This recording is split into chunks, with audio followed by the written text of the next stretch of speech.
Vamos a comenzar nuestra sesión del seminario en unos momentos. Estamos esperando que se terminen de conectar los participantes. Voy a comenzar saludándonos. Soy Marcela Meléndez, economista jefe del PNUD para Latinoamérica y el Caribe. Y tengo el gusto de estar hoy conduciendo una conversación en que participan 4 panelistas de lujo.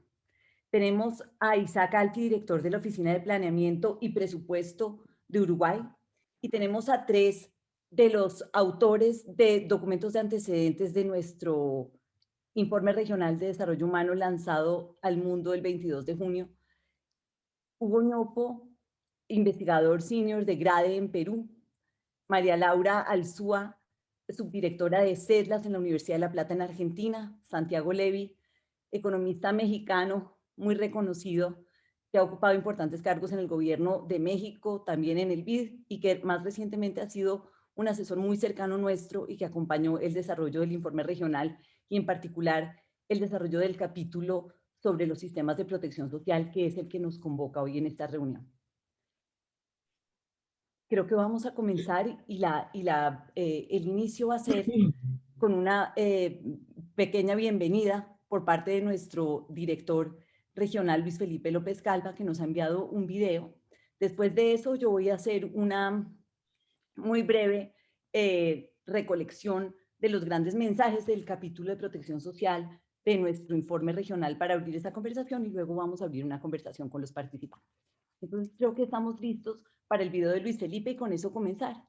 Buenos días a todos y a todas. Quiero saludar particularmente a Isaac Alfi, un gran aliado del PND en Uruguay, director de OPP. Muchas gracias por la confianza y por estar hoy en esta conversación. Y por supuesto a Santiago, a María Laura, a Hugo y a Marcela y a todo el equipo que ha puesto este evento a la disposición de todos los que hoy se conectan para escucharlo. Quiero decir que es realmente un gran gusto estar con ustedes a la distancia. Creo que una de las lecciones más claras que nos ha dejado la pandemia del COVID-19 ha sido la necesidad de repensar nuestros sistemas de protección social en Latinoamérica y el Caribe. Yo creo que en el momento que se requería una respuesta ágil por parte de los gobiernos, no solamente para contener el contagio, sino también para mitigar los costos en bienestar y los costos económicos de esta crisis. Vimos que la alta informalidad se convirtió en una restricción.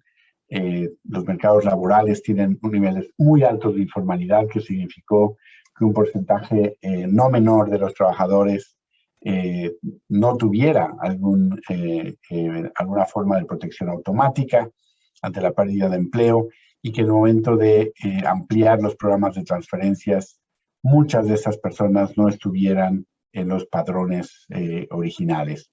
Hubo mecanismos muy proactivos, hubo respuestas muy innovadoras, pero es muy importante decir que este fenómeno de la informalidad, que en este momento se convirtió en esta restricción, refleja también un problema estructural, como lo mencionamos en nuestro informe de desarrollo humano regional lanzado recientemente, en donde vemos los vínculos entre la productividad y la alta desigualdad. Lo que en realidad requerimos es un sistema de protección social, lo hemos dicho, que sea universal, incluyente, fiscalmente sostenible y amigable al crecimiento económico. Estamos en esta trampa de alta desigualdad y bajo crecimiento, como lo presentamos el 22 de junio al lanzar nuestro informe 2021. Y realmente este conversatorio, la idea es que tenga como elemento central precisamente los mensajes del capítulo 5 del informe, que son sobre los sistemas de protección social y cómo vincular la lucha contra la desigualdad con una política proactiva de incremento en la productividad y de crecimiento económico. Tenemos hoy un panel de lujo que va a ser conducido por nuestra economista en jefe, Marcela Meléndez, economista en jefe para América Latina y el Caribe del PND. Los dejo en sus manos y espero pronto ver los resultados de esta productiva conversación. Muchas gracias de nuevo. Sí, creo que un buen mensaje para comenzar. Yo rápidamente recuerdo los grandes mensajes del informe nuestro. El informe regional de desarrollo humano 2021 del PNUD está diciendo que la región de América Latina y el Caribe está atrapada en una trampa de alta desigualdad y, y bajo crecimiento, y que los dos fenómenos no son independientes. Hay algunos factores comunes que nos están haciendo a la vez ser muy desiguales y crecer poco. Y uno de ellos son los sistemas de protección social que no funcionan. En particular, lo que estamos viendo es que la región se caracteriza por un alto nivel de informalidad en sus mercados laborales y en particular que esa alta informalidad está explicada en la mayoría de los casos por unos niveles muy altos de exclusión legal. Nuestros marcos legales excluyen de los sistemas contributivos que protegen a las personas frente a los riesgos de salud, longevidad, discapacidad y desempleo a una proporción alta de la población. Por supuesto, también hay algo de evasión, de incumplimiento de la norma por parte de trabajadores y empresas, pero un porcentaje alto de la informalidad está ocurriendo porque nuestros sistemas legales no incluyen a parte de la población. Lo que ha ocurrido es que los gobiernos, para compensar esto, han creado sistemas de seguridad social paralelos no contributivos que usualmente tienen una atención y unos servicios de menor calidad. Casi que nos hemos inventado dos sistemas de aseguramiento paralelos, uno contributivo y uno contributivo de clase A y de clase B para parte de la ciudadanía. Y una cosa aún más grave es que los sistemas contributivos tampoco funcionan de manera perfecta. Lo que hemos aprendido es que los trabajadores en Latinoamérica, que llamamos formales, realmente no lo son todo el tiempo a lo largo de su vida laboral. Generalmente los trabajadores transitan varias veces entre la formalidad y la informalidad a lo largo de la vida laboral y el resultado es que con mucha frecuencia no logran completar los aportes que requieren para obtener una pensión en el sistema contributivo. Muchos trabajadores están pasando por los sistemas contributivos y saliendo de ellos sin una pensión. Y aquí hay un efecto desigualador porque quienes tienen una probabilidad más alta de permanecer en la formalidad y pensionarse son los trabajadores de ingresos más altos. Además, en muchos de nuestros países, esos trabajadores, al pensionarse, reciben altos subsidios del presupuesto nacional porque los parámetros de los sistemas no están siempre diseñados de manera que la pensión que se recibe sea la que correspondería a las tasas de contribución y al tiempo de contribución que ha aportado la gente. Lo que nosotros estamos diciendo es que es importante que pensemos en el sistema de protección social en sus dos ejes. Una parte, el sistema de asistencia social, lo que se activó durante la pandemia, los sistemas de transferencias, y otra parte es el sistema de aseguramiento. Los dos sistemas no son sustitutos, deben ser complementarios en un sistema de protección social que funcione bien. Y esto es importante no solamente en términos de igualdad y de bienestar de las personas, sino también porque con el marco legal como lo tenemos armado, estamos dando unos incentivos que hacen que el sector productivo esté organizado de una manera que es atípica en comparación con cómo está organizado el mundo desarrollado. Tenemos una multitud de empresas demasiado pequeñas, mucha empresa unipersonal y un porcentaje muy alto de autoempleo. Y esto está contribuyendo a una baja productividad, a que crezcamos poco. Como decía en su mensaje el director regional, el mensaje que está dando nuestro informe es que tenemos que empezar a pensar en cómo es el tránsito hacia la cobertura universal del aseguramiento, entendida como un mundo en el cual todos aquellos que enfrenten los mismos tipos de riesgo estén protegidos por el mismo programa, cada programa tenga la misma fuente de financiación y los beneficios que reciben todas las personas en especie sean idénticos. Esos son en globo los grandes mensajes que da nuestro informe. El capítulo 5 de nuestro informe recoge esta visión que propone Santiago Levy en su documento de antecedentes con Guillermo Cruces y recoge lo que aprendimos del estudio de 10 países de la región. Con eso los invito a que comencemos y que nos pongamos todos a la vista con el video para iniciar. Y lo que vamos a hacer aquí son algunas rondas de preguntas. Espero que nos alcance por lo menos para 3 rondas. Y la primera con la que quiero comenzar es la siguiente. Como dijo Luis Felipe, una de las cosas que hemos visto durante la pandemia es que la capacidad de respuesta de nuestros sistemas de protección social en la región ha sido insuficiente para salir al rescate de los trabajadores que perdieron su ingreso de un día para otro.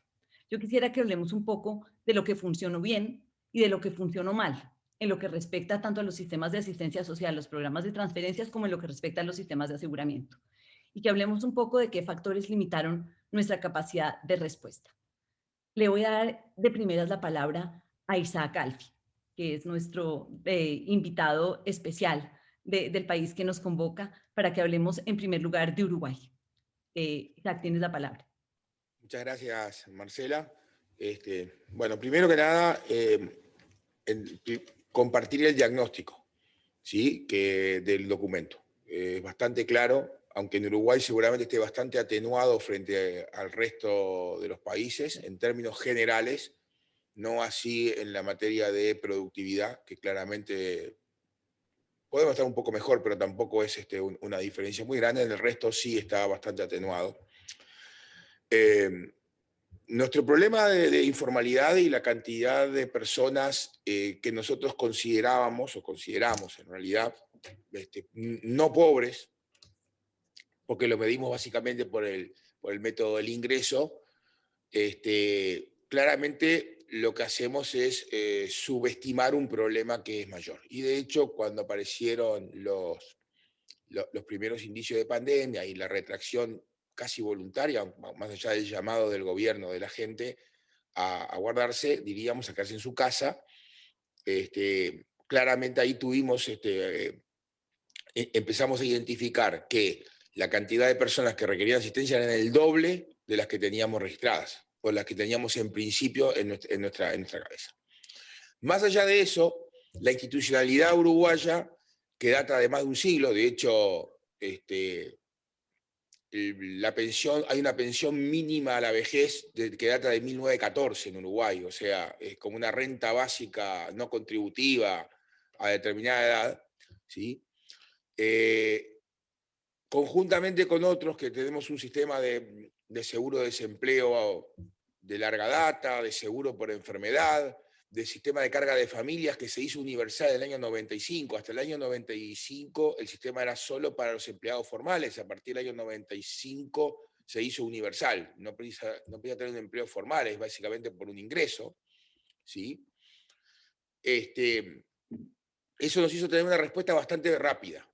También el Ministerio de Desarrollo Social tenía registrados a una cantidad de personas informales, podían que no tener hijos, porque el sistema de carga de familia son las personas que tienen hijos, y lo que se hizo básicamente al principio fue reforzar todas las partidas. Es cierto que en materia de seguro de desempleo y en materia de seguro de enfermedad se flexibilizaron las normas. En realidad no al principio, en desempleo sí, al principio se diseñó un desempleo parcial, básicamente como un subsidio a las empresas donde se le permitía a la persona trabajar medio horario, que en realidad era libre porque podía trabajar una semana sí, una semana no, y cobrar medio horario por la empresa, y el gobierno pagaba la mitad del otro periodo, con lo cual le quedaba un 75% de los ingresos en números gruesos a la persona, ¿sí? Y en materia de seguro de enfermedad se flexibilizaron las normas. Luego se flexibilizaron las normas por el problema ese de entrada y salida y de no tiempo de cotización para tener seguro de desempleo. Se flexibilizaron bastante, pero eso fue recién este año. O sea, ¿qué fue lo que pasó? Bueno, creo que funcionó bien el sistema de estabilizadores automáticos del país. Funcionó bien. Descubrimos que teníamos debilidades, como parecía, como es obvio, en identificar algunos sectores informales, y sí tuvimos problemas en asistir, y seguimos siguiendo, en asistir directamente a algunos sectores que son los más afectados por la pandemia. Y básicamente la restricción ahí no fue un tema de instrumentos tenemos en términos generales y funcionan automáticamente, es un tema de capacidad financiera. Uruguay, dentro de sus pares en calificación de riesgo internacional, tiene 20 puntos más, tenía al principio de la pandemia 20 puntos más de deuda sobre el producto, y el riesgo de caer de categoría, por un lado, y y ciertas restricciones que podríamos llegar a tener en el acceso al crédito, nos limitaron también un poco la capacidad de respuesta. De todas maneras, cuando uno ve, por ejemplo, la evolución de la tasa de pobreza, siempre medida por el ingreso, observa que el último trimestre del año 2020 tiene la misma tasa de pobreza que el último trimestre del año 2019, prepandemia. ¿Sí? O sea que, de alguna manera, el país el año pasado logró sobrellevar los problemas. Este año tuvimos una situación clínica y de pandemia controlada. Este año tuvimos problemas a partir de marzo con diríamos, nuestra primera ola, que afortunadamente desde principio de junio, desde los primeros 10 días de junio, empezó a ceder y hoy está cediendo bastante. Claramente el mayor problema es el informalismo y cómo uno capta a los informales, pero además de eso, la asistencia del Estado, en general, hay un problema mayor que nunca va a poder cubrir a la actividad económica normal. Y eso tenemos que tenerlo claro de cómo podemos encarar estos temas y básicamente de encararlos desde otra manera, ¿no? ¿Verdad? Yo creo que por aquí contesto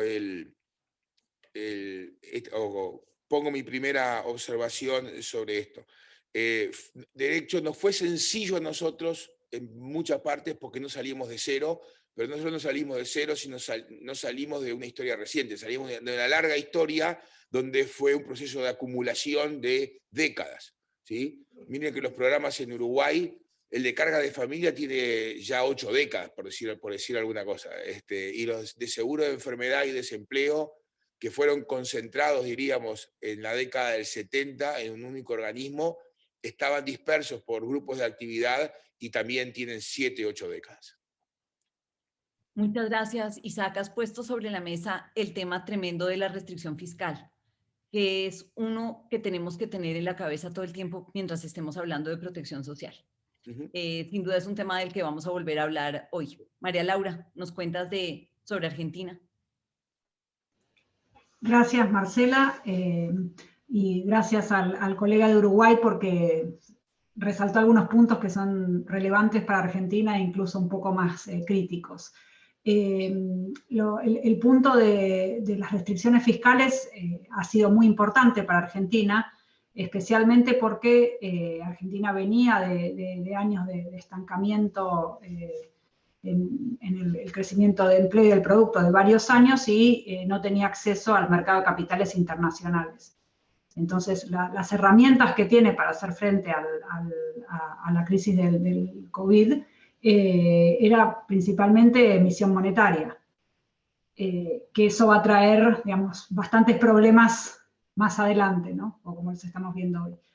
En términos de protección, lo que se hizo en el cortísimo plazo, ni bien empieza las restricciones a la movilidad, que fueron muy fuertes en Argentina y duraron bastantes, y eso, digamos, frenó la posibilidad de generación de ingresos de todos los trabajadores informales, fue que se fortalecieron los programas sociales ya existentes, como la asignación universal por hijo, que es el programa de Conditional Cash Transfers de Argentina.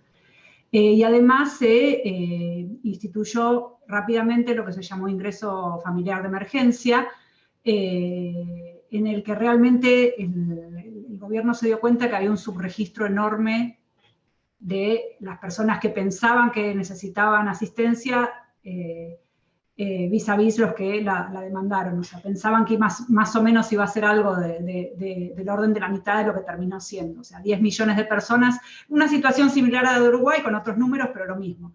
Y eso era, bueno, subregistro y falta de llegada a un montón de trabajadores pobres e informales, sobre todo los que no tienen hijos. También de esos 10 millones se encontró que, digamos, el 20% no estaba bancarizado, entonces la forma también de transferir recursos a este grupo era bastante complicado. Y bueno, dadas las restricciones presupuestarias, la asistencia fue durante unos meses, no continuó con este ingreso familiar de emergencia. Paralelamente, no directamente con fondos del Estado, pero hubo extensiones o cambios en algunos aspectos de la protección para trabajadores formales, que prohibió los despidos y extendió la aplicación de la doble indemnización en casos de despidos justificados. Eso en el corto plazo fue puso un freno a la destrucción de puestos en el sector formal, pero bueno, abre un poco, pone el semáforo para el futuro cuando esta situación se normalice, ¿no? Porque hay muchas empresas que han sufrido los problemas económicos de la pandemia y todavía no han ajustado sus empleos formales. De cara al futuro, ahora la inflación es bastante alta, con lo cual los beneficios están erosionando de manera muy importante, sobre todo los ingresos y beneficios de los trabajadores informales, ¿no? Entonces, en un punto, tenemos algunas cosas en común con Uruguay, agravado por el problema de que no hay acceso al mercado de capitales internacionales, y la restricción presupuestaria es uno de los problemas más graves. Gracias, María Laura. Hugo, María Laura nos ha hablado un poco de cómo fue el patrón de rescate de los trabajadores formales y de los informales pobres. En general, los países de la región salieron a responder con los registros sociales, que son los que usamos para mitigar pobreza, ¿no? Hay todo un tramo de trabajadores que eran informales pero no pobres, que no están en ningún registro y que se nos quedaron por ahí. ¿Cómo hizo Perú? ¿Cuál es tu lectura sobre esto? Sí, bueno, buenos días, un saludo para todos. Previo a la pandemia, estábamos en esta discusión, como muchos países de la región y del mundo, estábamos en esta discusión de las políticas de protección social deberían ser protectoras del trabajador o deberían ser protectoras de las personas o los hogares inclusive. Estábamos en este debate acerca de esta disyuntiva, que es una disyuntiva un poquito falaz, vamos a decir, pero esa es otra discusión. Estábamos en esa disyuntiva. Y entonces llegó la pandemia. Llegó la pandemia y necesitábamos llegar a los hogares de una u otra forma, sea ellos en tanto trabajadores o sea ellos en tanto hogares o personas. Y felizmente en Perú sí teníamos los recursos fiscales, digamos, teníamos el tanque lleno. Teníamos el tanque lleno, pero las tuberías para llegar, sea a los trabajadores o a las personas, estaban no hechas, algunas otras con goteras, vamos a decir. No se podía llegar. ¿Por qué? Precisamente por esa informalidad laboral, en un caso, que trasciende el ámbito laboral y se convierte en una informalidad de la sociedad, en una informalidad generalizada de la sociedad, donde los hogares no se registran en las bases de datos de la seguridad social, no se registran en las bases de datos de los programas de combate a la pobreza y tal. Y resulta que constatamos que la cobertura que teníamos era pequeñísima, era muy, muy pequeña. Y los problemas de compaginación de las diferentes bases de datos con las que contábamos eran enormes. Además, porque hay un problema de diseño, de concepción. Muchas de las bases de datos están diseñadas a partir de individuos, están nominadas a partir de los individuos. Pero los programas de apoyo a los hogares están nominados a partir de los hogares, y por muy buenas razones. Tenemos que llegar a los hogares. Ese mismatch entre nominaciones de individuos y nominaciones de hogares no es un problema menor, porque sucede lo que estamos viendo que sucedió también en los países del sur. En el momento que se reabrieron esos padrones, invitando a todos a que se registren, el Estado sale y dice, oigan, vengan, regístrense porque tenemos que llegar con ayudas a ustedes. Obviamente van a llegar muchísimos hogares, y van a llegar muchos hogares que antes no estaban bajo los radares de la política pública. Y es que también esto refleja un patrón que viene sucediendo en nuestra sociedad. Las tasas de creación y destrucción de hogares vienen siendo altas, y vienen siendo mucho más altas y eso no se refleja en la data.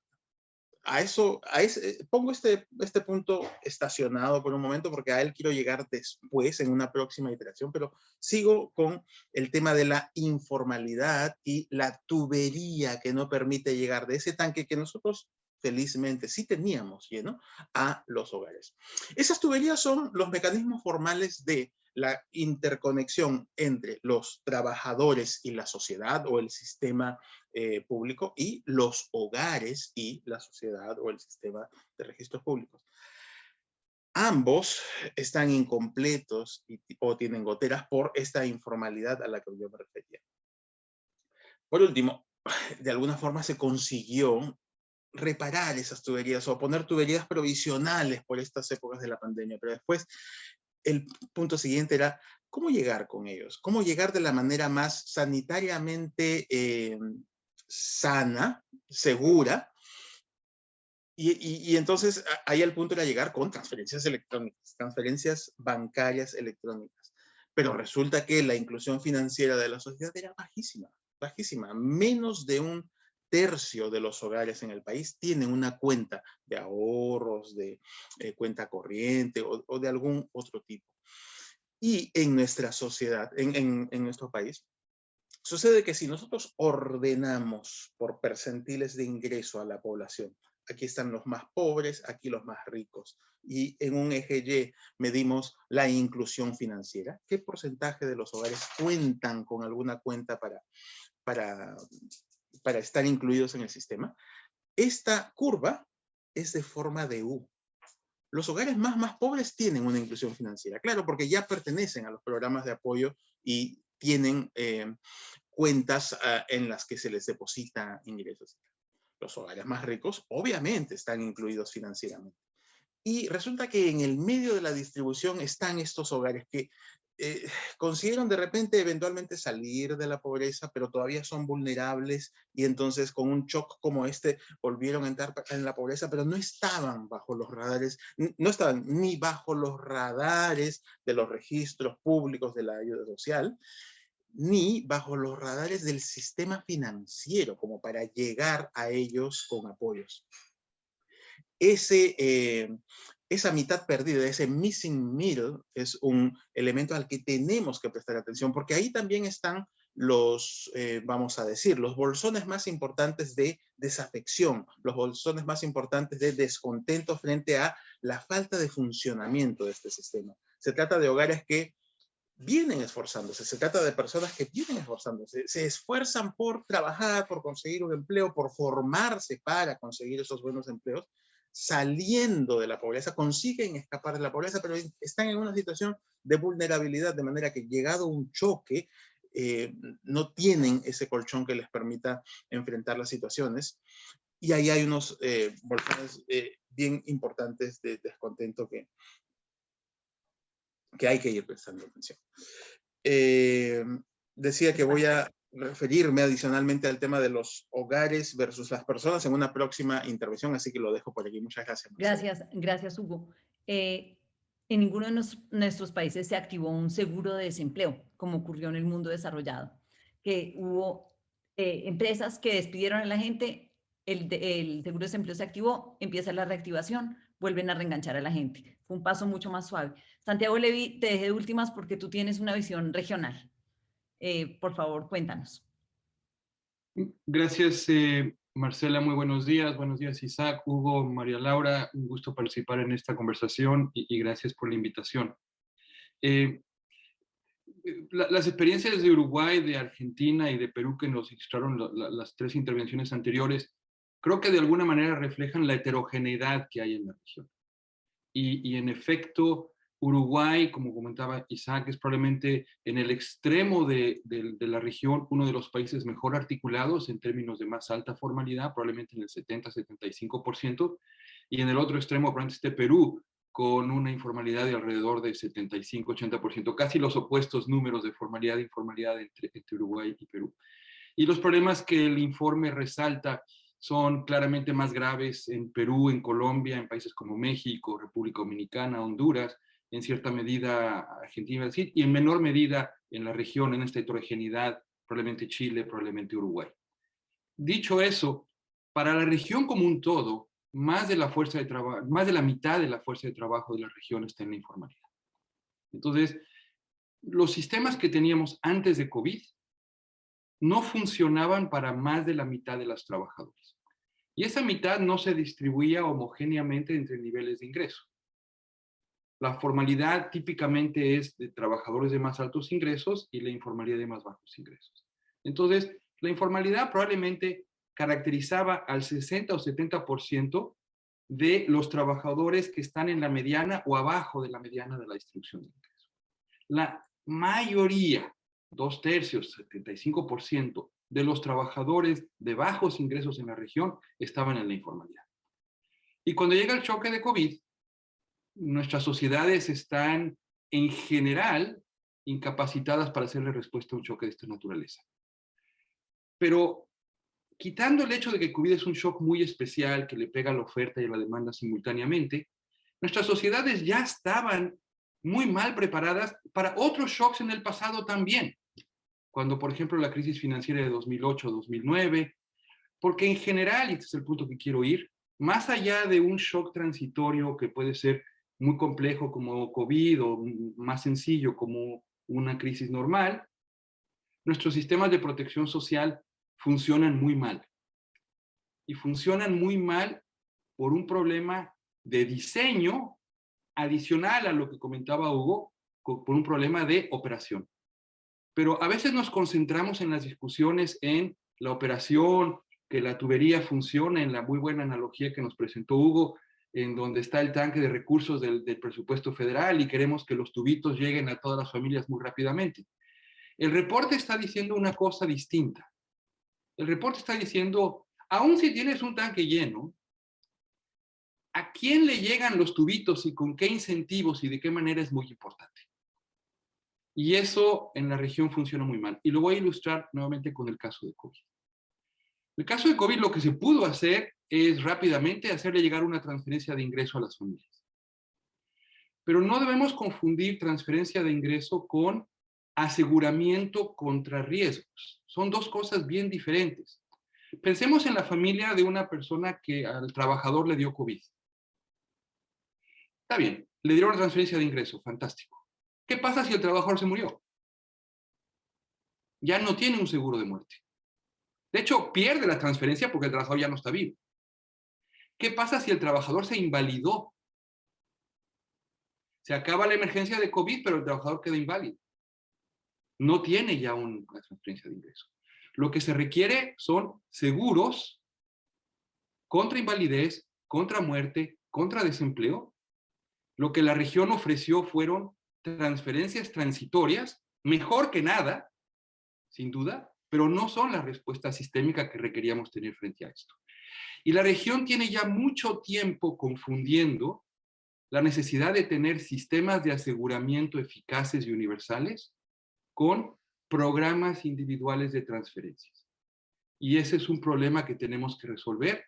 Y la forma de resolverlo no es a través de más transferencias y más programitas, con otro tubito aquí, Hugo, y otro tubito allá, sino a través de una repensada total de la arquitectura de la protección social, que ponga más atención el aseguramiento contra riesgos de salud, de invalidez, de muerte, de vejez, de desempleo, en el aseguramiento y que sean universales.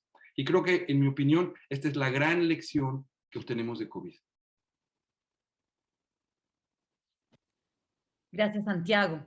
Yo quisiera que hablemos un poquito de los sistemas de pensiones, porque como tú dices, ese es uno de las grandes falencias de nuestros sistemas, ¿no? Las personas están llegando a la edad de adulto mayor sin tener una protección. Y incluso los sistemas de pensiones como transferencias condicionadas a la edad o pensiones no contributivas, en la mayoría de nuestros países son una cosa que da dolor porque suelen ser una proporción muy bajita del ingreso que tiene una persona normalmente, digamos, incluso hablando de países en que el salario mínimo no es alto con respecto al resto de la distribución, estas transferencias son menores que ese salario mínimo. Al introducir, yo mencioné esto que encontramos en el informe de los tránsitos entre formalidad e informalidad, que son un tema grande, porque es, digamos, digamos, el extremo donde ni siquiera el sistema contributivo funciona bien.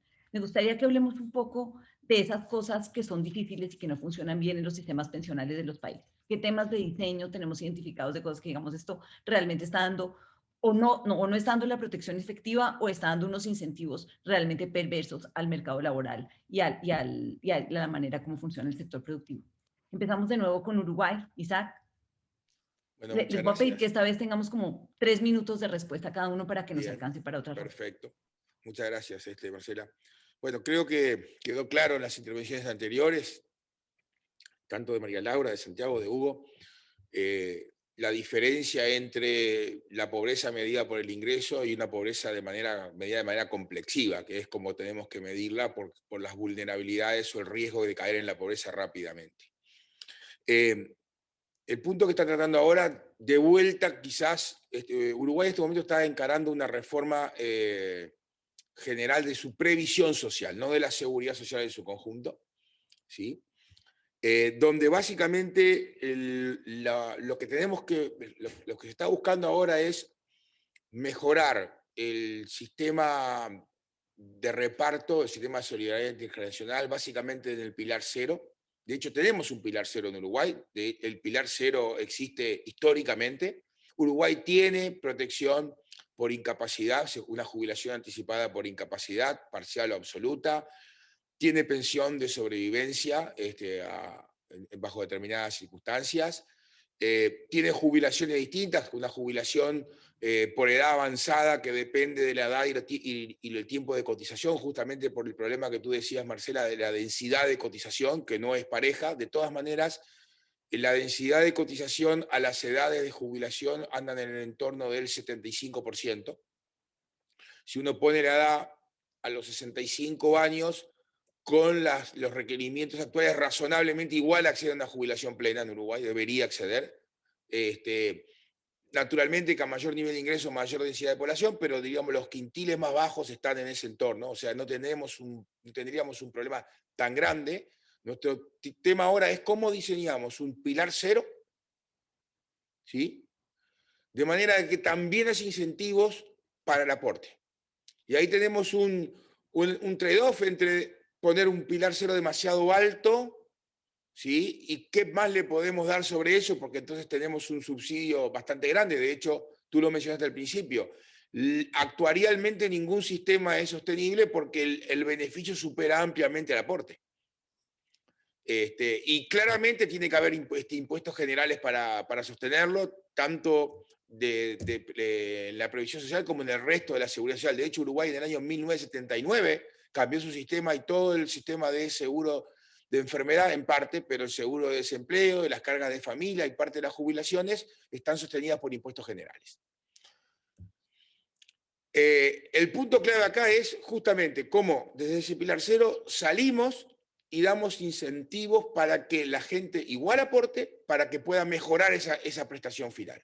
Lo que se está pensando es un sistema, obviamente, donde el subsidio va cayendo a medida que el ingreso aumenta, ¿sí? También tenemos que tener presente que cuando uno mide el subsidio lo va a medir en el momento de la jubilación.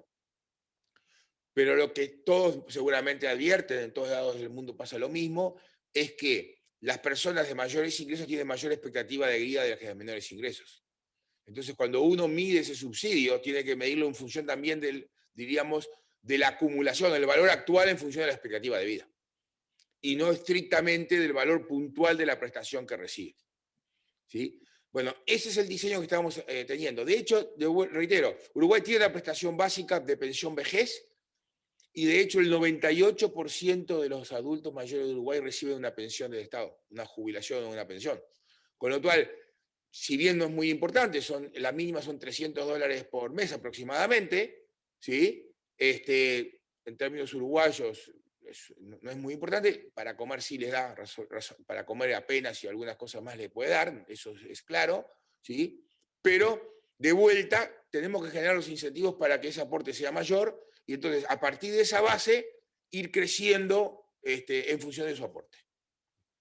Si te oigo bien, en Uruguay lo que están pensando son unos subsidios al aporte y no unos subsidios a la pensión, ¿cierto?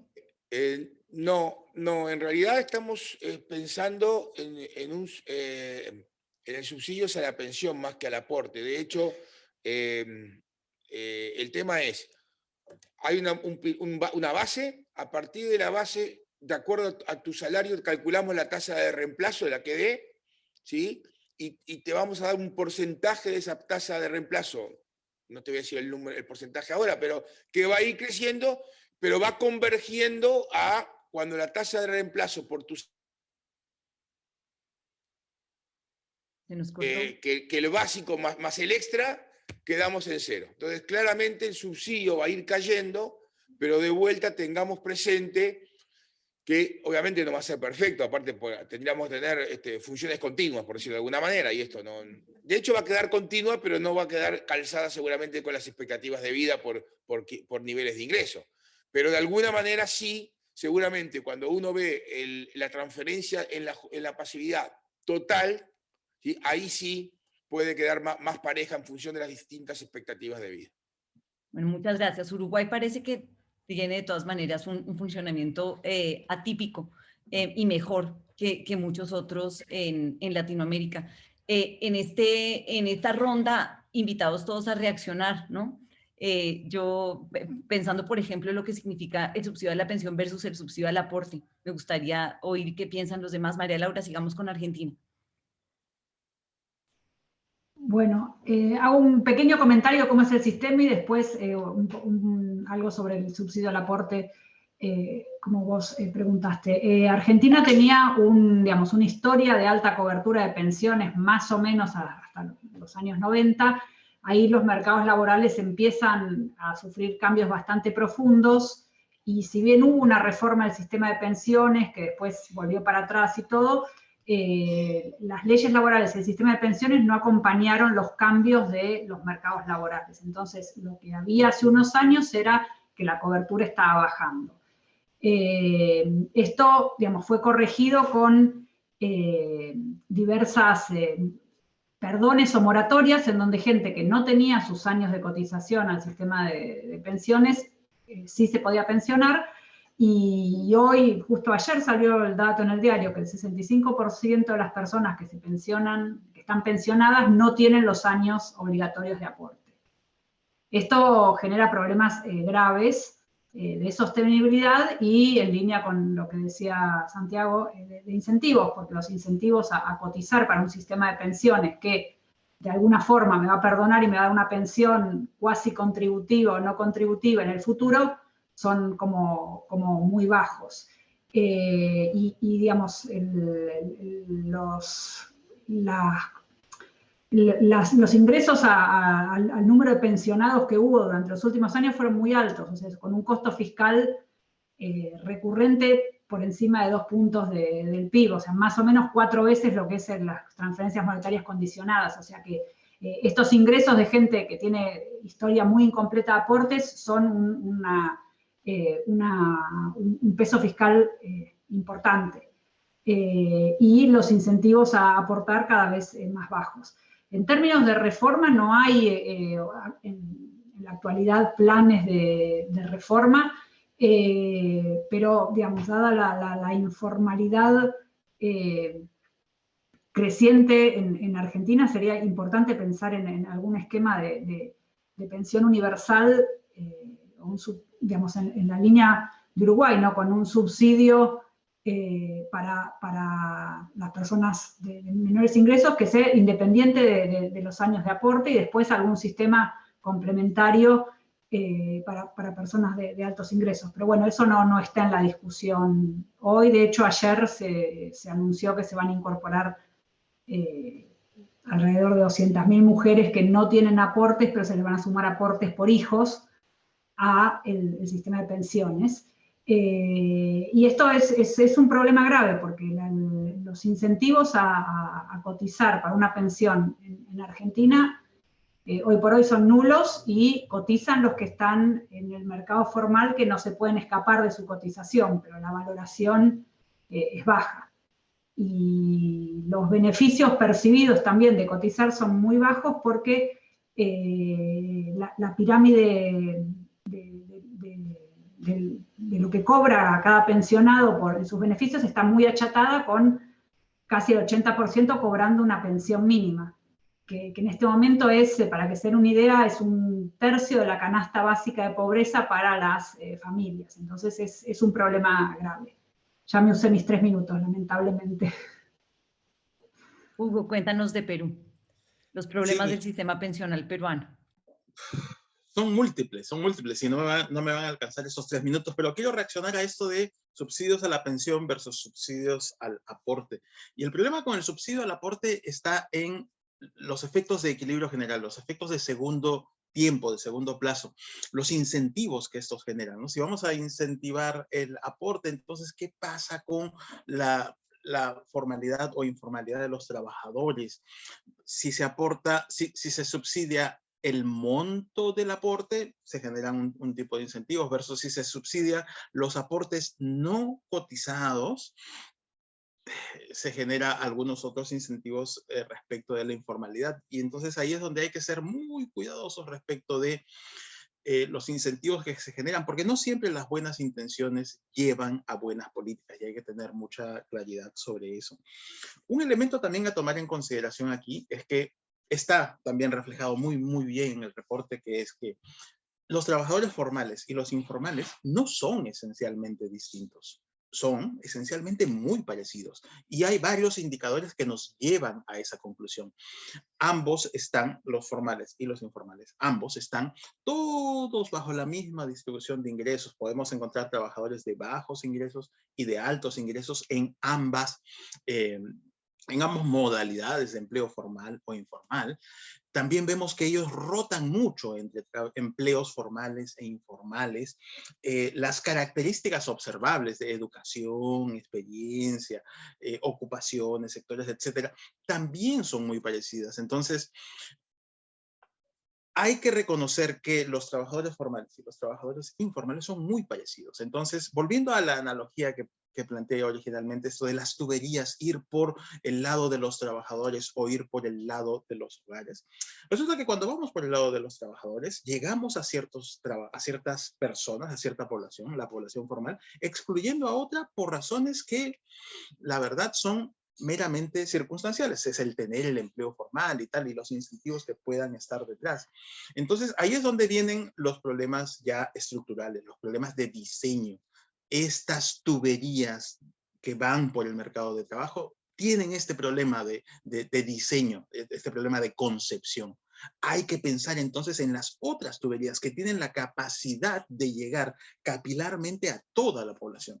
Y ahí es donde hay que tener mucha mejor claridad de ese diseño que reclamaba Santiago en su ponencia previa. Estoy absolutamente de acuerdo con ello. Un problema importantísimo que también se genera en las pensiones, vuelvo a lo de las pensiones, es el criterio de elegibilidad. En Perú se necesitan 360 meses de cotización para tener acceso a una pensión. Y es un criterio binario. Quien alcanzó 259 meses de cotización no alcanza a una pensión. Y entonces resulta que hay un porcentaje muy alto de trabajadores, casi la mitad de trabajadores, que durante su vida activa no llegan a esos 360 meses de cotización, y todo lo que hayan cotizado durante su vida activa se pierde porque no alcanzan a una pensión. Esas no linealidades generan incentivos diferentes en los trabajadores que condenan a muchos a esa informalidad, porque dicen, bueno, ¿yo para qué voy a cotizar si es que no voy a alcanzar a esta pensión y tal, sabiendo que mi rotación, formalidad, informalidad va a estar muy alta ahí? Entonces, no cotizo, concluyen algunos de ellos, desincentivándose de hacer la búsqueda de estos empleos formales. Entonces, dentro de los cambios conceptuales en los que tenemos que trabajar, también está durante mucho tiempo nosotros hemos hablado de los trabajadores informales y decimos los trabajadores informales son tantos, son tales y cuales. Y aquí lo que toca es un cambio de verbo, porque la informalidad no es una condición que se mantenga siempre. La condición de formalidad, informalidad, es una condición que muta bastante. Entonces, no se trata de ser o no ser informal, se trata de estar o no estar en un empleo formal o informal. Gracias, Hugo. Santiago, te paso la palabra. Gracias, Marcela. Y un poco para complementar las intervenciones de Isaac, de María Laura y de Hugo. Yo creo que en América Latina necesitamos un replanteamiento profundo de toda la conceptualización de las pensiones.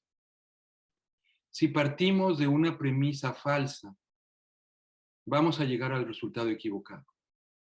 La premisa falsa sobre la cual están construidos los sistemas de pensiones en América Latina está relacionado con lo que decía Hugo, con la idea de que hay una persona individual, María Laura, Isaac, Marcela, Santiago, una persona individual que durante los 40 años que participa en el mercado laboral, de los 25 a los 65, tiene un empleo que se puede llamar empleo formal. Eso no es cierto en ningún lugar de América Latina. Sobre una premisa falsa, hemos tenido un conjunto de discusiones que son de segundo orden. Que si el sistema debe de ser de reparto, que si el sistema debe de ser de contribución definida, que si el sistema debe de ser con un subsidio al final de la carrera a la pensión o con un subsidio al aporte durante la carrera laboral. Y tenemos unas discusiones muy profundas sobre una premisa completamente falsa. Ningún sistema pensionario, ya sea de reparto, de contribución definida, con un pequeño twist aquí en el subsidio acá o una pequeña cosita acá, ningún sistema de pensiones va a funcionar si la gente solamente aporta para su pensión menos de la mitad del tiempo del que trabaja. Esa es la estadística que sale del reporte del PNUD. Si vemos los diferentes sistemas, no estudiamos el de Uruguay, sí estudiamos el de Perú, estudiamos el de Argentina. Marcela hizo un excelente trabajo estudiando el sistema pensionario de Colombia, los documentos de México, de Ecuador, de República Dominicana, en total de 9 países, todos muestran lo mismo. El trabajador promedio está en la formalidad menos de la mitad de su vida laboral. Entonces, si sobre eso queremos construir un sistema de pensiones, es como pensar que hay un edificio montado en un pantano y estamos pensando si las ventanas del tercer piso deben de ser así o deben de ser así. Esa no es la discusión. El edificio está montado sobre un pantano, está mal. Entonces, a partir de esa realidad es que tenemos que hacer las discusiones de pensiones y tomando eso como el punto de partida. Y ojalá el reporte ayude a recentrar y a reubicar las discusiones sobre pensiones en la región. Gracias, Santiago. Tenemos un tiempo muy corto. Cuando uno habla de subsidios al aporte o a la pensión, yo todo el tiempo tengo en la cabeza cómo transita uno hacia la universalidad en un contexto de restricción fiscal. Creo que no podemos salirnos completamente de la conversación de los subsidios. Yo quisiera dar una ronda de respuesta de 1 minuto de cada uno para que Isaac, María Laura y Alfie nos cuenten un poco cómo visualizarían una ruta hacia la universalidad, hacia el financiamiento de la seguridad social con impuestos generales. Y Santiago, quiero que tú nos hagas rapidísimo un wrap-up de cómo esa universalidad en el aseguramiento tendría efectos positivos en la productividad. Isaac, 1 minuto cada uno. Bien, lo más breve posible. Yo creo que ningún sistema puede hoy en estos países, en una economía competitiva mundial, basarse en el aporte y querer tener un aporte actuarialmente justo para llegar a una jubilación razonable, a un retiro razonablemente digno. Porque las tasas de reemplazo que dan, por ejemplo, en Uruguay, dan debajo del 30% sobre los salarios en ese final. De hecho, los impuestos generales son los que terminan subsidiando el tema, En Uruguay aproximadamente el 40% del gasto total de seguridad social, incluyendo seguro de enfermedad, no de salud, de enfermedad, de desempleo y carga de familia, aparte de las pensiones, están asistidas por impuestos generales que provienen, básicamente, está asignado el impuesto al consumo, el IVA, pero en realidad son de todos los impuestos, ¿sí? Y hay que pensar esto sí en un equilibrio general y en un tema de competitividad. Con informalidad, la productividad es absolutamente imposible de lograr. La formalidad, las empresas un poco más grandes, son las que traen la mejora en la productividad. Y por lo tanto, lo que queremos asegurar son sistemas razonablemente justos, que provean un beneficio seguro a las personas con incentivos para que aporten, pero tenemos que, entonces, tratando de evitar la informalidad, que los aportes no sean muy altos. Por lo tanto, vamos a tener que subsidiar, en algún lugar vamos a tener que subsidiar vía impuestos generales, no es un subsidio, en realidad, bueno, como queramos decirlo, va a haber que poner dinero de la sociedad en su conjunto. ¿Y esto de dónde sale? Bueno, de la mejora de la competitividad y la capacidad de competencia. Por lo tanto, la formalidad no es solo un tema de asistencia social o de seguros de protección. También es un tema de autoprotección de las economías, que es la única manera que tienen de mejorar la productividad a largo plazo y por tanto mejorar la calidad de vida de todas las personas, porque son la única manera de generar empleo cuyo valor de mercado sea consistente con la prestación que se recibe. Muchas gracias, Isaac. María Laura, tu última intervención. Estoy totalmente de acuerdo con Isaac, lo dijo, no lo podría haber dicho yo de la misma manera. Yo creo que, digamos, que en tanto en cuanto la informalidad sea tan alta y el costo y los incentivos a la formalidad sean tan bajos, no va a haber forma de tener un sistema de pensiones sostenible o lograr un crecimiento de la productividad que impulse el crecimiento y nos saque de la trampa de alta desigualdad y bajo crecimiento. O sea, mientras no haya repensar realmente cuál es la legislación y cuáles son los incentivos adentro de los mercados laborales, y eso atado a cómo es el sistema de protección social, Latinoamérica, especialmente Argentina, va a seguir en un camino que no va a permitir aumentar su productividad de manera sostenida ni crecer sostenidamente. Gracias, María Laura. Hugo. Muy cortito, quiero retomar el punto que dejó Santiago respecto de la premisa falsa. ¿Cuán importante es esa premisa falsa que además fue adoptada hace muchas décadas copiando unas realidades que no encajaban con nosotros? Hay un trabajador que genera beneficios para su hogar a partir de su trabajo formal. Esa premisa, que ya era falsa, digamos, 50, 60, 70 años atrás, ha venido falsificándose aún más en estos momentos en los que la mujer entró a participar en los mercados de trabajo. Entonces ya dejó de ser cierto eso de que hay una persona en el hogar que genera beneficios para el hogar. El aumento de la participación laboral femenina ha puesto esto claramente en evidencia, que resulta que es una premisa falsa. Este último medio siglo ha puesto aún más falsedad en esa premisa. Pero aquí lo que se viene, de cara al futuro, lo que va a pasar es algo que ya viene sucediendo, que es que ahora cada individuo va a tener más de un empleo. En Perú ya 1/6 de los trabajadores tiene más de un empleo. Y la tendencia es hacia ello, con toda la tecnología de las plataformas, la modernidad de los mercados de trabajo, la posibilidad de teletrabajar.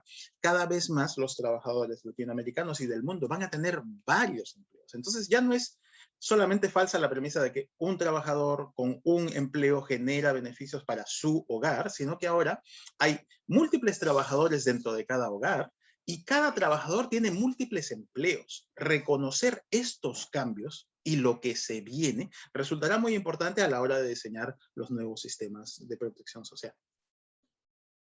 Gracias, Hugo. Santiago, tu wrap up. Gracias, Marcela. Y en complemento a las 3 intervenciones anteriores, creo que un aspecto que no se pone suficientemente a la luz en las discusiones de protección social es, pensemos en las implicaciones económicas de lo que hacen las sociedades latinoamericanas. Graban la formalidad a través de todos estos impuestos a la nómina y no era la intención, pero sí es el resultado, a través de todos los programas no contributivos, subsidian la informalidad. Eso es lo que está ocurriendo. Y los montos son relevantes. 4 o 5 puntos del PIB, dependiendo de los países que estemos hablando. Entonces, ahora veamos esto, Marcela, desde el ángulo de la productividad. Tú dices, oye, si eres la región del mundo que menos ha crecido en las últimas 2 décadas, ¿por qué grabas a las empresas más productivas del país y subsidias a las empresas menos improductivas del país, si sobre todo la razón por la que la región no ha crecido es porque la productividad está estancada? Entonces, es el mundo totalmente al revés. Estamos haciendo exactamente lo opuesto de lo que deberíamos hacer si queremos crecer más rápidamente. Implicación.